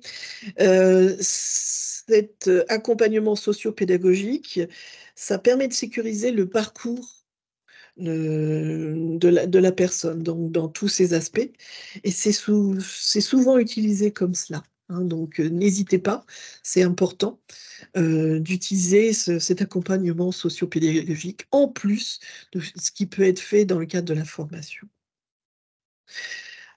Ensuite, nous passons toujours dans le cadre de l'apprentissage. Donc, il y a une possibilité de financer les heures de tutorat sur la partie que le tuteur, le maître d'apprentissage, utilise parce que la personne est en situation de handicap et elle a besoin de plus de temps pour pouvoir progresser et bien comprendre ce qui lui est demandé. Donc, c'est bien cette partie-là que nous finançons. Donc, nous avons limité ce nombre d'heures à 20 heures par mois, le temps de l'apprentissage. Donc, s'il y a 1 an, 2 ans, jusqu'à 3 ans, ça sera sur ces 1 an, 2 ans, 3 ans qu'il pourrait y avoir financement de tutorat si besoin. Ça dépend de l'apprenti. Ça dépend de l'apprenti s'il a besoin, effectivement, tout au long des 3 ans, d'être accompagné ou pas. Donc, avec un coût horaire maximum de 20,50 €. Donc, on a limité, ce qui représente à peu près de l'ordre de, je ne sais plus, c'est 5 000 €, un peu moins de 5 000 €. Mais en tout cas, c'est important, ça peut être pris en charge et c'est souvent utilisé. Ne l'oubliez pas. Donc, nous avons indiqué dans le catalogue que le tuteur devait être apte à pouvoir accompagner un apprenti en situation de handicap. Donc, pour le moment, on n'exige pas de diplôme ou de formation, de choses particulières, mais sachez qu'il existe des formations et que nous pouvons financer les formations maîtres d'apprentissage dans l'accompagnement spécifique d'une personne, d'un apprenti en situation de handicap. Donc, ça peut être utilisé pour certains handicaps. Je vois passer effectivement des demandes. Donc, à utiliser, ça existe, utilisez-le. Toujours dans les aides apprentis, donc vous voyez, elles sont assez vastes. Vous avez les aménagements, slide suivant, les aménagements techniques.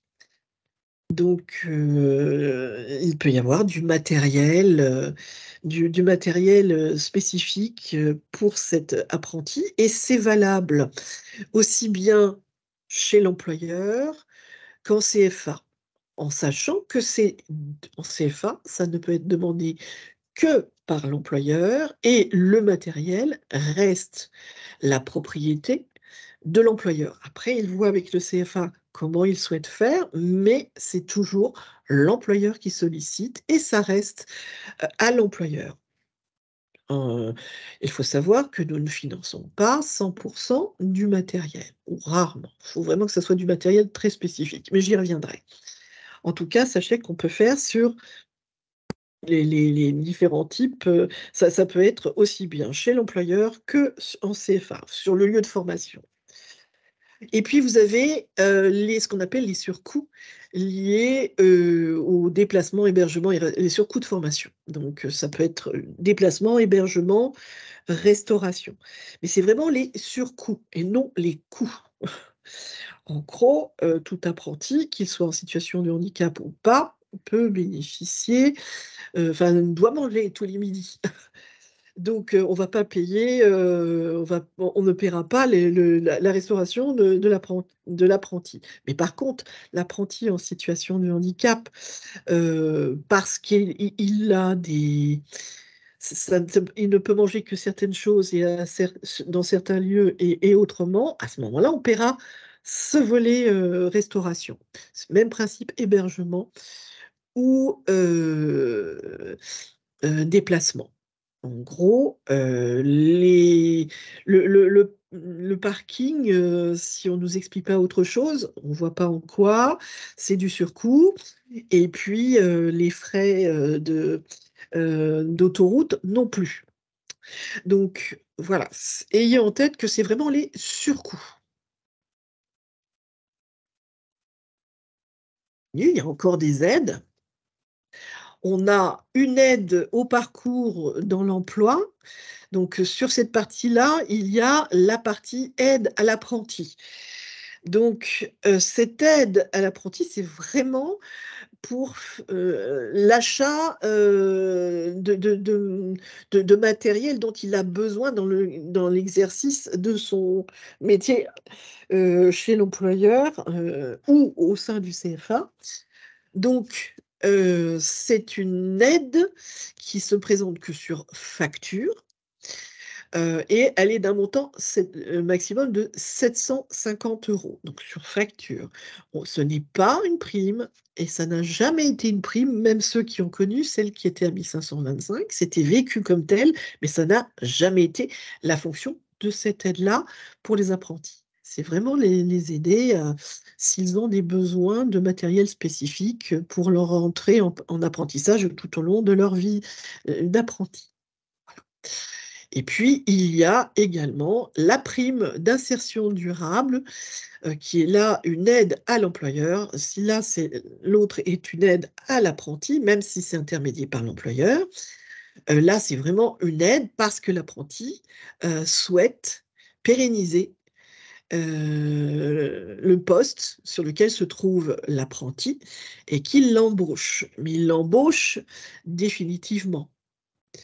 Donc, le principe de la prime à l'insertion durable, c'est il y a une titularisation où il y a un CDI qui sont mis en place. Tout ce qui est entre ne suffit pas pour bénéficier de la prime à l'insertion durable. Petite parenthèse, pour les autres que apprentis, pour l'employeur, pour qu'il bénéficie de cette prime à l'insertion durable, il faut qu'il y ait eu des emplois, des contrats particuliers, CUI-CAE, service civique, voilà, c'est ce type de contrat. Il peut y avoir des CDD, ensuite il peut y avoir ou un CDI, ou une stagiairisation, une titularisation. Mais s'il n'y a que des CDD, ça ne suffit pas c'est-à-dire CDD, stagiaire, titularisation, CDD, CDI, ça ne suffit pas pour qu'on puisse payer ces primes à l'insertion durable. Il faut qu'il y ait eu des contrats précaires, des contrats particulier avant pour que vous puissiez bénéficier de cette aide au titre de la prime d'insertion durable. Ok, là sur le volet apprenti. Peut-être te compléter sur la partie apprentissage en rappelant également qu'il y a aujourd'hui une prime d'État versée par l'ANFH pour la fonction publique hospitalière de 3 000 € pour les contrats. Là également, si vous aviez des questions, on vous reviendra sur Karine Delannoy est présente, je crois, également sur ce webinaire. Donc, n'hésitez pas à nous recontacter, que ce soit Flore Sagnier, Karine Delannoy ou moi-même. Donc là, je parlais bien de la fonction publique hospitalière. Il y a le sujet également d'une prime qui sera versée aux maîtres d'apprentissage, toujours pour renforcer l'apprentissage dans la fonction publique hospitalière. Je rappelle que le Comité national du handicap du 26 avril dernier a de nouveau positionner l'État en la matière de l'apprentissage en demandant à ce qu'il y ait un développement de l'apprentissage pour les personnes en situation de handicap.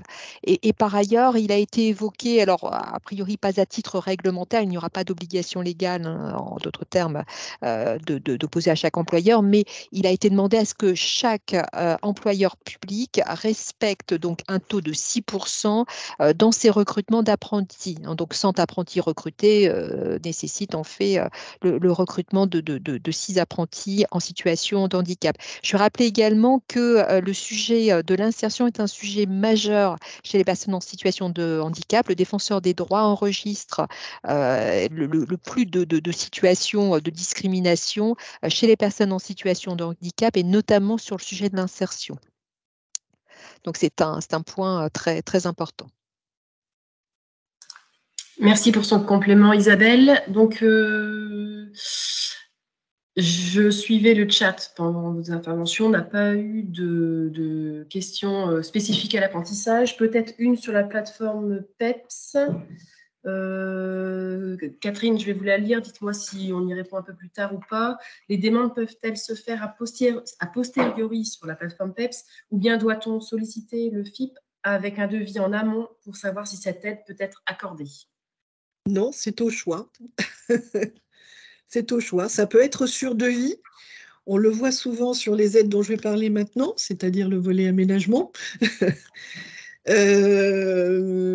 voire prothèse auditive, mais ça peut être aussi sur facture. Alors, il y a une dernière question qui vient d'être posée. Est-ce qu'une stagiairisation suite à l'achat d'une prestation de service chez Maleco et donc d'un recrutement est éligible à la prime à l'insertion durable?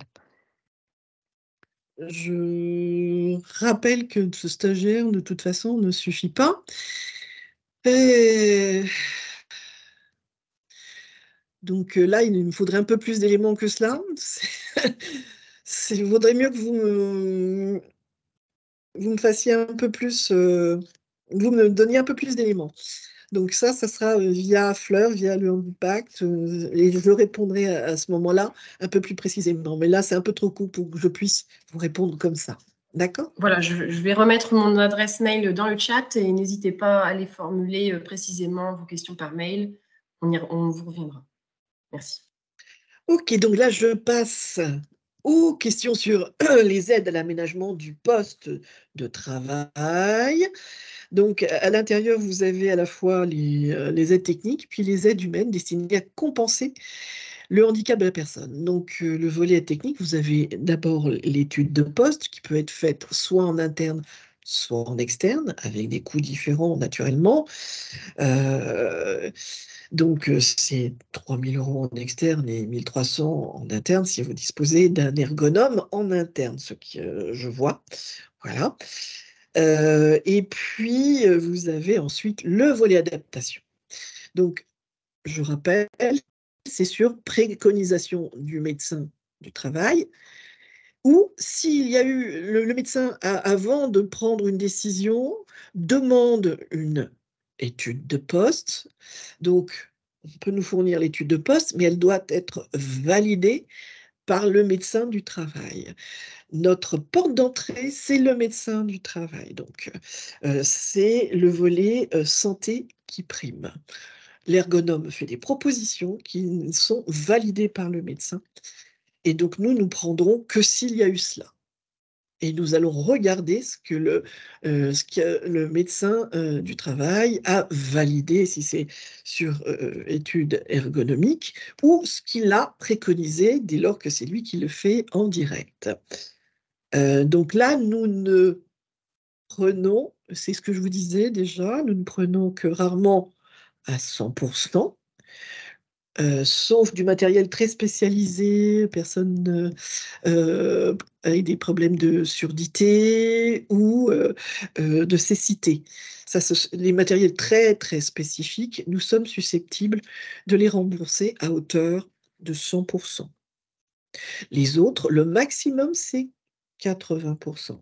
Dans le catalogue, il y a eu, mais il n'y aura pas, le listing un peu à la Prévert de ce que l'on prenait pas ou de ce que l'on prenait. C'est terminé. Donc, quand je dis 80%, c'est un maximum. Donc, l'employeur, il à lui de définir le taux de sa propre prise en charge. Pour ce faire, il y a un tableau de surcoût qui est à remplir. Vous en avez 2 actuellement sur le site du FIP et il y en a un qui va disparaître. C'est le compliqué avec plein de colonnes. C'est hop, vous l'oubliez, vous prenez le plus simple, à savoir quel est le matériel standard chez vous. Je prends ce que l'on a très, très souvent. Actuellement, c'est le fauteuil, le bureau électrique. Fauteuil, bureau électrique. Fauteuil, le coût d'un fauteuil chez vous, employeur. Il y a combien? Et celui que vous demandez, il y a combien? La différence de ces deux, c'est la compensation. Et sur cette différence-là, quel est le montant que vous demandez au FIP et le montant que vous, employeur, vous prenez en charge? Voilà le raisonnement. Donc, n'oubliez pas qu'effectivement, nous allons aussi regarder ce que dit le médecin. Si vous préconisez, si vous sollicitez le FIP pour un certain nombre de matériels, mais que certains n'apparaissent pas sur la préco du médecin de prévention, du médecin du travail, eh bien, ou n'a pas été validé par le médecin sur l'étude ergonomique, on ne le prendra pas.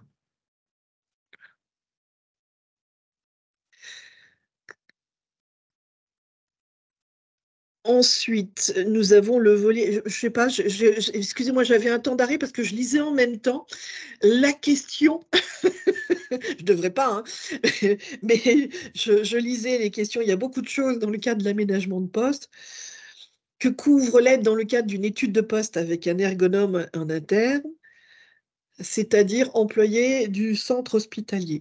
Donc nous, c'est un nombre d'heures de ce réalisé par les ergonomes, avec également notamment les essais, les plusieurs fois où il va. Bref, l'étude ergonomique, les essais, pour arriver à une étude en disant, ben voilà, on propose ça, on a fait cet essai-là, c'est génial. Donc c'est ce nombre d'heures-là. Et ça ne doit pas dépasser 1 300 €. Ça couvre ça. Ensuite, les stores occultants pour un agent atteint d'une déficience visuelle sont... Alors ça, les stores, non, ça c'est le genre de choses qu'on ne prend pas. On a plein de petites choses, ou alors il faut vraiment nous expliquer par A plus B plus C plus D, etc., à quoi ça sert. Ce sont des choses que l'on considère à la charge de l'employeur. Voilà. Après, il y a des situations tellement variées que parfois, on va les regarder. C'est du cas par cas sur l'aménagement de poste, comme est du cas par cas chez vous, le besoin exprimé par le médecin et l'agent sur son poste de travail. Les porte-documents coulissants, oui, ça on prend, les porte-documents. Je vous dis, c'est tellement vaste. Si vous me faites des questions sur tout ce que vous avez à voir si c'est financé ou pas, on y reste pendant un long moment. Donc, effectivement, vous déposez une demande d'aide et on vous dit si on prend ou si on ne prend pas. Je passe au volet auxiliaire dans le cadre des activités professionnelles, qui est aussi un gros morceau, qui est une aide échelonnée qui se demande pour toute une période, la période définie par le médecin du travail. Ça, je le rappelle, et on prend 2/3 du montant de la dépense. Après, soit c'est exercé par quelqu'un en interne, l'un de ses collègues, ou recruté pour être à côté de cette personne-là, hein, son aidant, soit ça se fait en externe. Donc, on a supprimé la notion des 7 heures par jour. Donc là, c'est vraiment pour l'année. On est à 46 semaines. Après, à vous, en fonction de ce qui est vous demandez, ce qui a été prescrit par le médecin et de ce que vous demandez, de voir si ça entre ou pas. Donc, vous voyez, il n'y a pas de, il y a pas de maximum sur cette aide-là. Le maximum est sur le taux horaire. Voilà, en externe, c'est 23 € pour le moment, maxi. Et en interne, c'est aux alentours de 57 €. Donc, sur ce volet auxiliaire, vous avez en passant là, hein, les auxiliaires dans le cadre des actes quotidiens de la vie professionnelle. Ça, c'est valable aussi pour les apprentis. On a eu ça. Voire, il peut y avoir un mix des deux. Ça peut arriver. Acte de la vie quotidienne et activité professionnelle. Donc, on a parfois des tableaux assez compliqués que l'on échange avec les CDG en principe à ce niveau-là. Pour dire comment on calcule, comment ce que l'on prend et comment on le prend, c'est plus simple. Donc, les actes quotidiens de la vie professionnelle, c'est 5 heures par jour maximum. Hein, c'est vraiment au sein chez l'employeur. Mais ça existe et c'est 23 € de l'heure maximum. Ensuite, vous avez l'aide au tutorat, mais ça, je l'ai déjà évoqué. Donc, l'aide au tutorat n'est pas valable que pour les apprentis. Il peut y avoir aussi des agents qui ont besoin d'un tuteur parce qu'ils viennent de reprendre le travail, parce qu'ils ont changé de poste. Voilà, il peut y avoir du tutorat. C'est plus vaste que cela. Ou pour les contrats particuliers, il y a besoin d'un tutorat, du moins au départ, pour pouvoir assumer le poste sur lequel ils ont été embauchés. Puis vous avez aussi les aides LSF, hein, le langage des signes. Et donc là, vous avez des financements qui sont multiples, je dirais, selon que vous demandez de l'interprétariat, de la transcription, ou que vous vous équipez en visio-interprétation. Voilà, donc il y a des coûts soit à l'heure, soit un montant plafond de 6 000 € si vous vous équipez d'un appareil de visio-interprétation. Voilà, donc sur ce volet-là. Ensuite, nous avons, toujours dans le cadre des aides à l'aménagement du poste de travail, hein, dans cette rubrique-là, nous avons également le dispositif d'accompagnement pour l'emploi des personnes en situation de handicap. Ça a été ouvert aux aptes avec restriction, ne l'oubliez pas. Elle vise effectivement à accompagner les agents en situation de handicap, soit psychique, mental ou cognitif, dans une approche globale, hein, à la fois médicale, professionnelle et sociale. C'est vraiment multimodal. Donc, le but est de favoriser le maintien dans l'emploi. Et pour ce faire, vous avez donc différentes possibilités. Vous pouvez il y en a 3. Soit vous utilisez une, soit vous utilisez les 3, ou 2. C'est au choix, c'est possible. Donc, vous pouvez, dans un premier temps, utiliser au sein de ce dispositif-là l'évaluation des capacités professionnelles de la personne, hein, donc, ou ça a été fait par ailleurs. Et donc, vous sollicitez un soutien médico-psychologique. Ça peut être fait soit par le médecin traitant, soit par un psychothérapeute. Ça, c'est possible. Il y a aussi des règles hein, par rapport à ça. Et soit utiliser également l'accompagnement sur le lieu de travail. Ça peut faire l'intermédiation, des choses comme ça. Donc, voilà, vous avez ces différentes possibilités qui existent. Sachez-le, il est possible d'utiliser pour maintenir dans l'emploi, dans de bonnes conditions, l'agent et puis le collectif de travail. Ensuite, à moins qu'il y ait des questions, nous passons aux aides à la formation des personnes en situation de handicap. Donc, ce sont les actions de formation destinées à compenser le handicap ou s'inscrivant dans un parcours de reclassement professionnel, Isabelle parlait de PPR, ou d'une réaffectation pour raison de santé. Donc, on est susceptible de financer le bilan de compétences, hein, ça c'est 2 000 €, ou il peut y avoir une formation destinée à compenser le handicap. Cette formation, dans le cadre de cette demande d'aide, il y a 2 choses. On finance le coût de la formation et la rémunération de l'agent durant les heures de formation. Donc, c'est la seule pour laquelle on le fait. C'est-à-dire que ce sont des formations destinées à des agents qui ont acquis du matériel spécialisé, qui ont besoin de se former, notamment sur ce matériel spécialisé. C'est là que l'on met ça. Ça sert à cela. Ensuite, on a les formations s'inscrivant dans un parcours de reclassement professionnel. Donc, vous avez la formation dans le cadre de la PPR, la période de préparation au reclassement. Donc là, nous allons, c'est 10 000 €, nous allons financer le coût des formations dès lors que c'est inscrit soit dans la convention de PPR, soit dans les avenants. Hein, donc, mais je reviens ainsi, dans le cadre de la convention de PPR, il est aussi demandé un bilan de compétences avant de commencer formation. Ce n'est pas au titre de la formation dans le cadre de la PPR qu'il faut le demander, mais au titre du bilan de compétences. Là, la formation, c'est vraiment que la formation. Donc, nous finançons uniquement les formations d'1 an, 1 an maximum. Elles doivent commencer durant la convention de PPR, hein, durant la période de PPR, mais elles peuvent se prolonger après. Tout dépend du nombre d'heures de la formation. Voilà.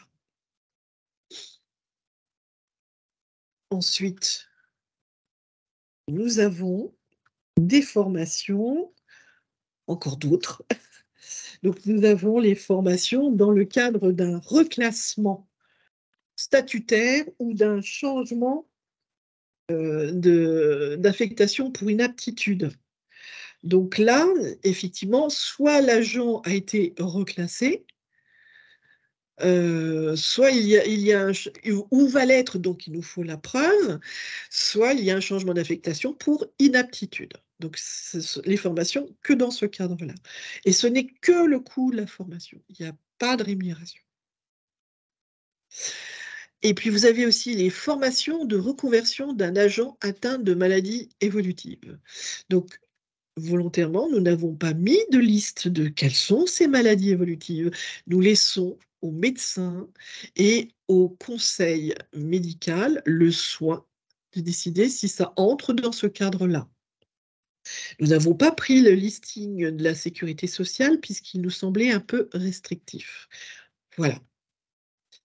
Donc, au titre de la formation de reconversion d'un agent atteint de maladie évolutive, et non, effectivement, on prend la rémunération à ce titre-là. Attention, il nous faut l'avis du conseil médical. Et nous avons effectivement des conseils médicaux qui nous ont fourni des avis à ce titre-là. Et puis, vous avez aussi les formations dans le cadre de l'apprentissage, mais ça, on l'a déjà évoqué. Voilà les formations, les aides à la formation que nous finançons. Et uniquement celle-là. Donc, la formation continue. La formation au titre d'un CPF. Les VAE, là, nous, on ne prend pas en charge, même si le CPF ne couvre pas tout, on ne prend pas la complémentarité. Voilà. Et puis, nous passons aux aides pour sensibiliser, former, communiquer sur le handicap. Donc, ce sont soit ces dépenses faites par les collectivités sur à titre, et c'est vraiment à titre collectif, on est bien d'accord, quand vous formez ou informez des managers sur le handicap, c'est un vernis, c'est pas une formation handicap, elle est assez lourde, hein. Donc là, c'est au titre de la communication, information et sensibilisation des collaborateurs. Donc, par contre, les acteurs internes de la politique du handicap, notamment les référents handicap, ou ceux qui ont à travailler en permanence à ce titre-là, ce sont des formations individuelles et nous finançons le coût de la formation.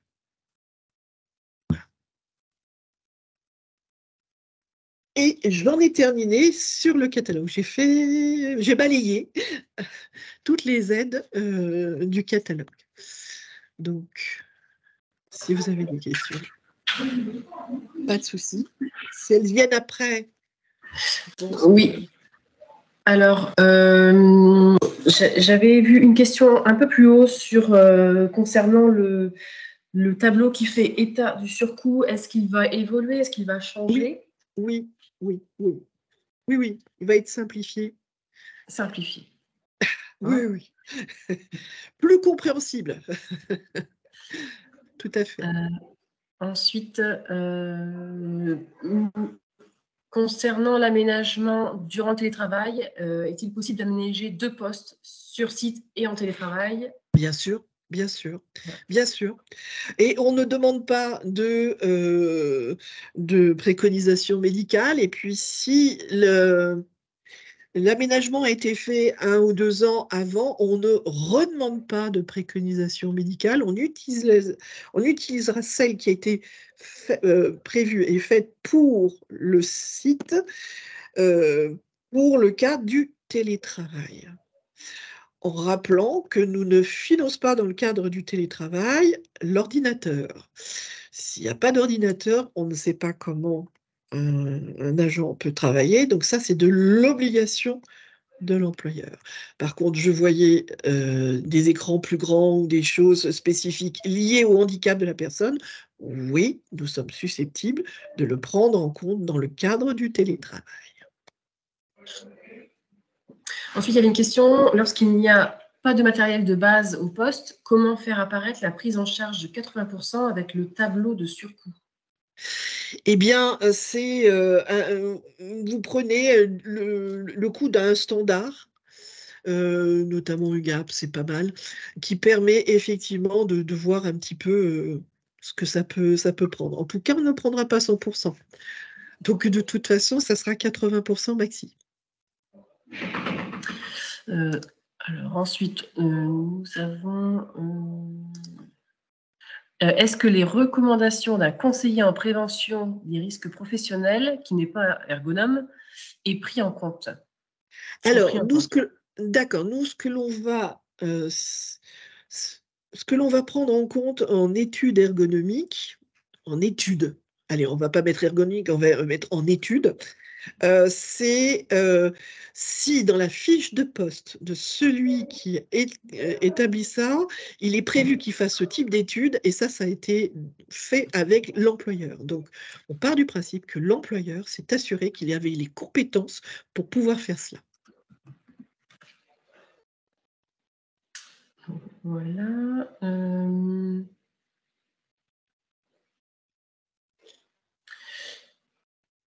Alors, dans le précédent catalogue, quand il y avait encore un listing, les porte-documents n'étaient pas pris en charge. Est-ce que c'est bien le cas aujourd'hui? Alors, pour le moment, on les prend. Oui.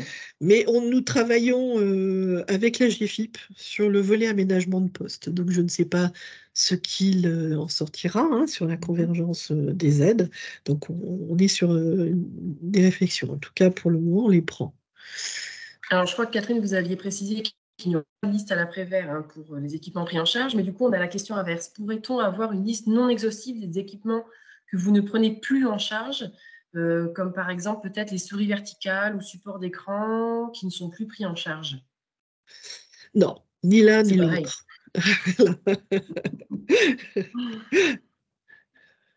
Donc, les stores, on est déjà revenu sur le sujet. Donc, je vais repartir en bas. Donc, on a une question du département du Nord. Quand on est obligé de doubler l'ordinateur pour un agent TH en télétravail qui ne peut pas transporter son PC portable au domicile, si on doit fournir un deuxième PC, est-ce que celui-ci peut être pris en charge partiellement? Alors, on ne cherche même pas à savoir. Sur le volet ordinateur, c'est non. Voilà.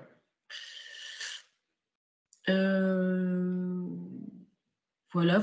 Vous pouvez encore poser quelques questions dans le chat. Si j'en ai oublié, n'hésitez pas à les remettre. Ou si vous en avez un peu plus, suite au webinaire, n'hésitez pas aussi à les envoyer par mail. Ok, n'hésitez pas s'il y a d'autres questions. J'y répondrai et Fleur fera suivre. Mais vous ne l'aurez pas, le listing? Non, vous ne l'aurez pas. Une sacoche de transport, en fait, tout dépend aussi des restrictions et des préconisations du médecin, j'imagine. Il y a ça, et puis n'oubliez pas, c'est du cas par cas. Et Tout à heureusement. Et heureusement. Combien de temps peut-on revenir sur les demandes d'aide pour les apprentis? Et est-ce qu'il y a un délai Et vous savez voilà, pour les demandes d'aide? Tout à fait, vous avez des délais.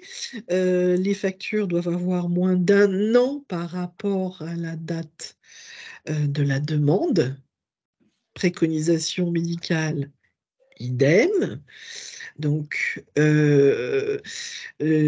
après, vous avez 1 an pour les apprentis. Vous avez une demande de formation pour l'année 2022-2023. Alors, on va dire, allez, septembre 2022, août 2023. Eh bien, à l'issue de la formation, vous avez 1 an pour nous fournir la facture.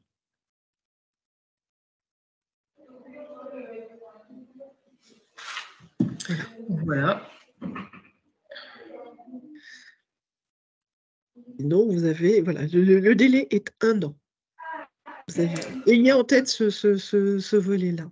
Par 1 an par rapport à la date de la demande.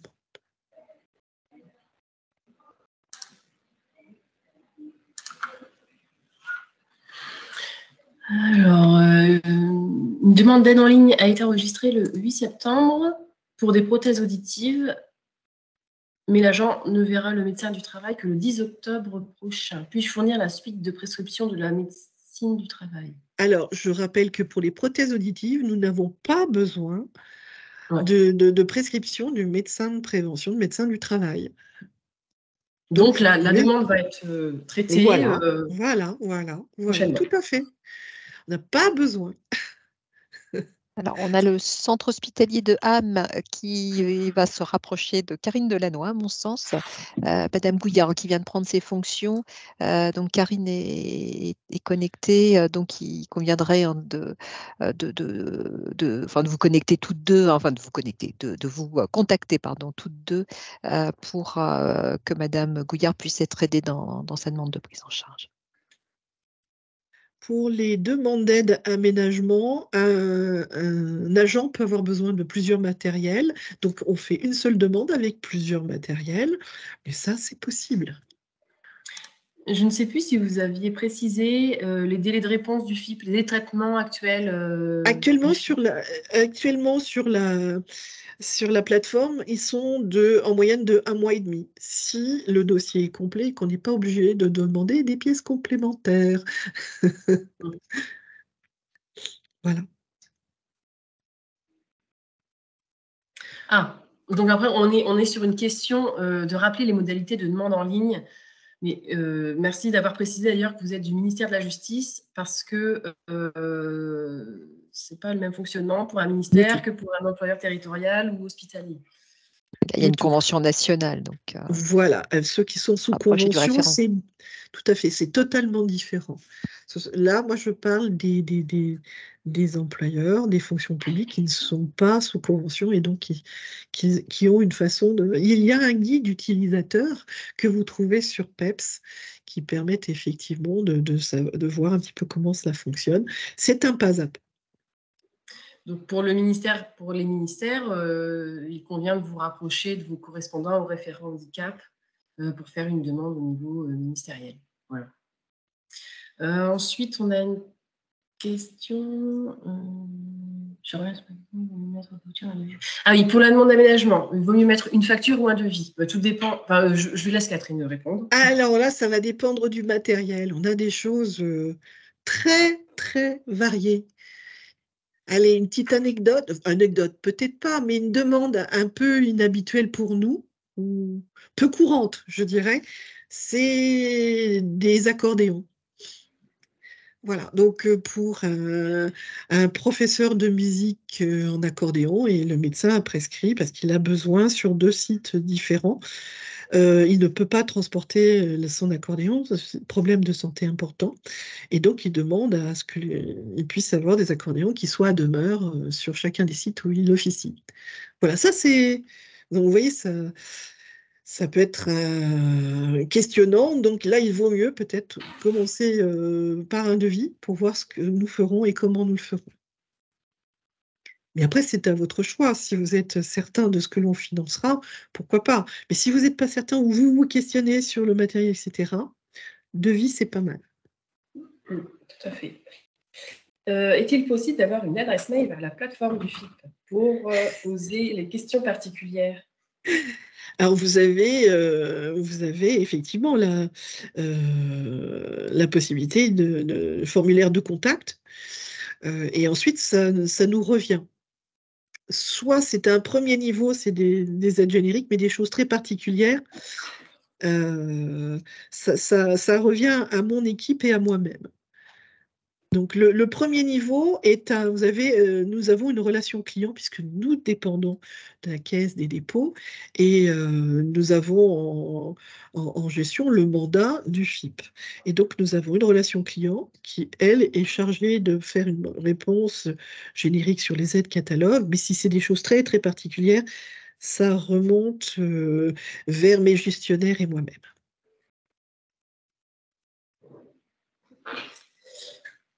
Voilà. Ensuite, Le département du Nord me demande une précision pour l'accordéon. C'est le même principe que l'ordinateur? On ne sait pas, moi c'est quelque chose de tellement particulier que je demande à la direction du FIP, est-ce que l'on y va et comment on y va? Parce que c'est tellement peu courant, c'est quelque chose de très particulier. Donc en fonction de tous les éléments que l'on a dans le dossier, eh bien, moi je vais poser la question pour savoir ce que l'on fait et comment on le fait. Alors, je pense que là, c'était plus comment dire, un peu d'ironie, Amélie, Ben oui, donc mais en mettant le parallèle entre l'accordéon et l'ordinateur transportable. Je pense que c'était plutôt ça qu'une vraie question, je c'est un pense. truc.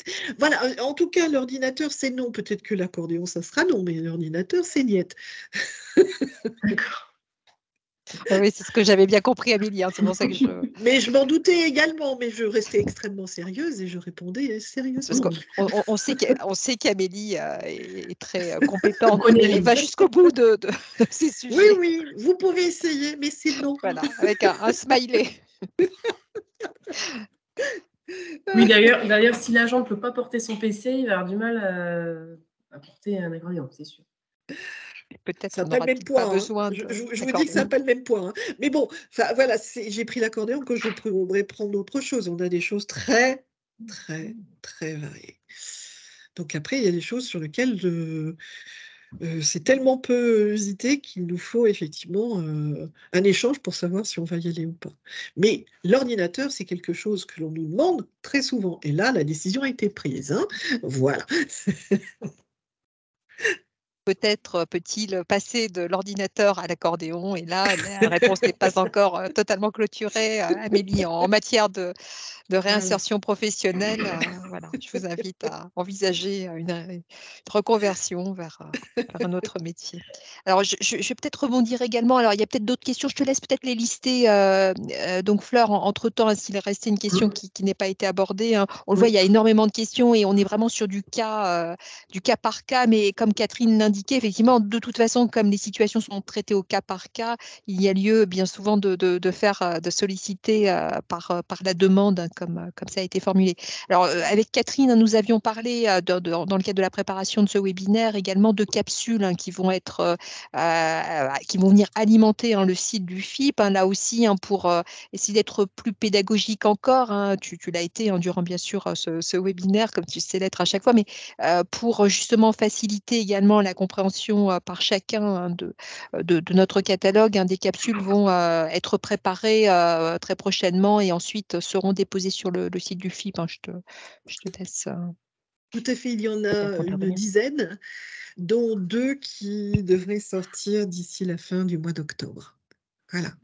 Je ne vous donnerai pas les titres, je vous inviterai à aller les voir, ça sera la surprise. Mais il y aura deux premières capsules et les autres venant d'ici fin novembre.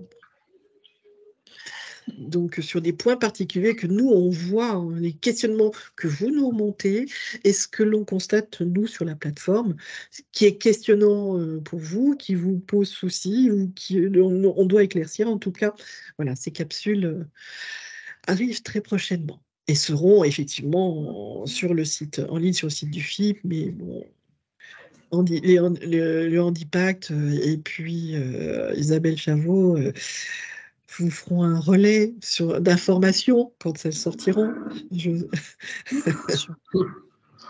Alors, est-ce qu'il y a encore des questions, Fleur, puisqu'on va Oui, arriver quasi au trois terme petites questions. Oui. Donc, lorsqu'on a un refus pour une question administrative, un délai du certificat, par exemple, doit-on refaire une demande complète ou peut-on transmettre un nouveau certificat?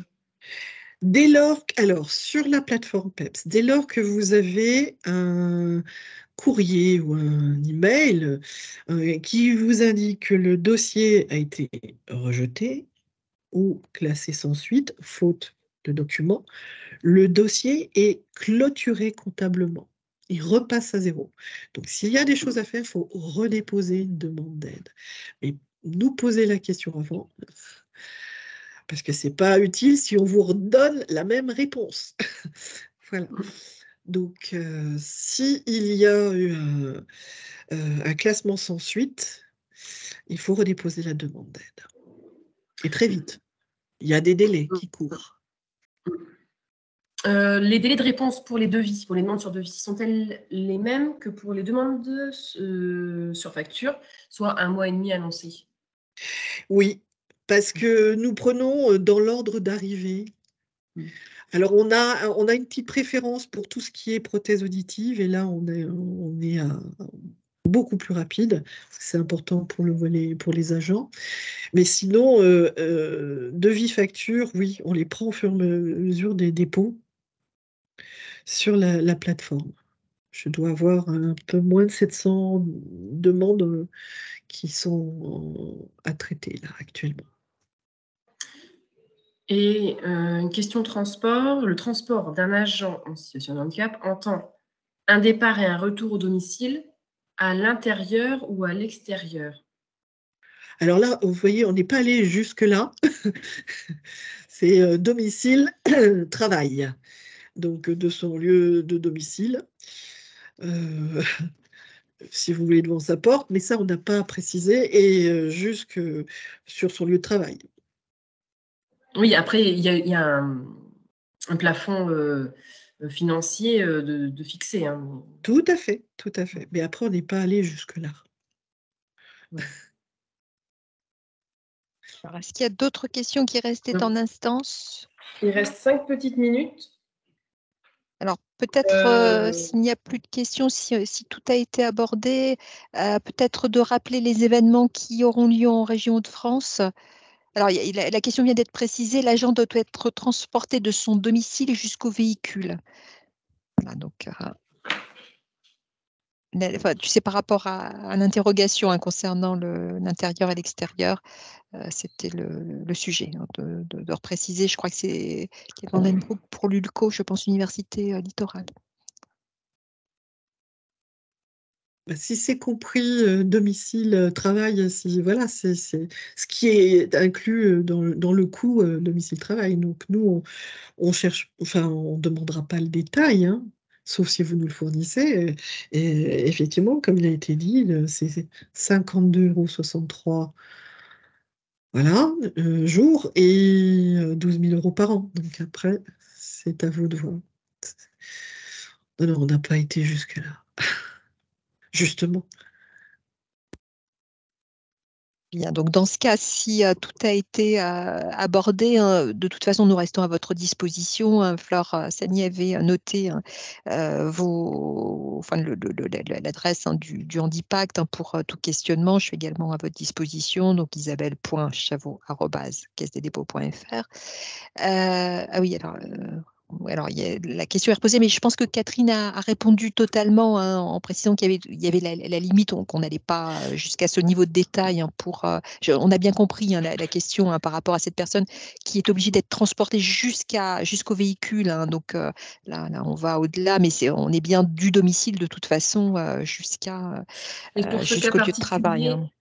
Je pense que vous pouvez nous contacter parce que là, c'est très, très particulier et il nous faut un peu plus de détails pour pouvoir vraiment vous orienter vers le… Et qui plus est, on atteint peut-être, hein, je pense que c'était aussi la réponse de Catherine, de toute façon, le maximum, enfin, il a aussi à voir, hein, par rapport au montant maximal, hein, effectivement. Donc, si le montant de toute façon maximal est dépassé, le surplus est à charge de l'employeur, bien évidemment. Ouais. Alors, Gaëlle, je vous invite, hein, si vraiment il y avait un point particulier à ce moment-là, c'est de renvoyer un mail à Fleur, hein, qui fera suivre à Catherine Auguste.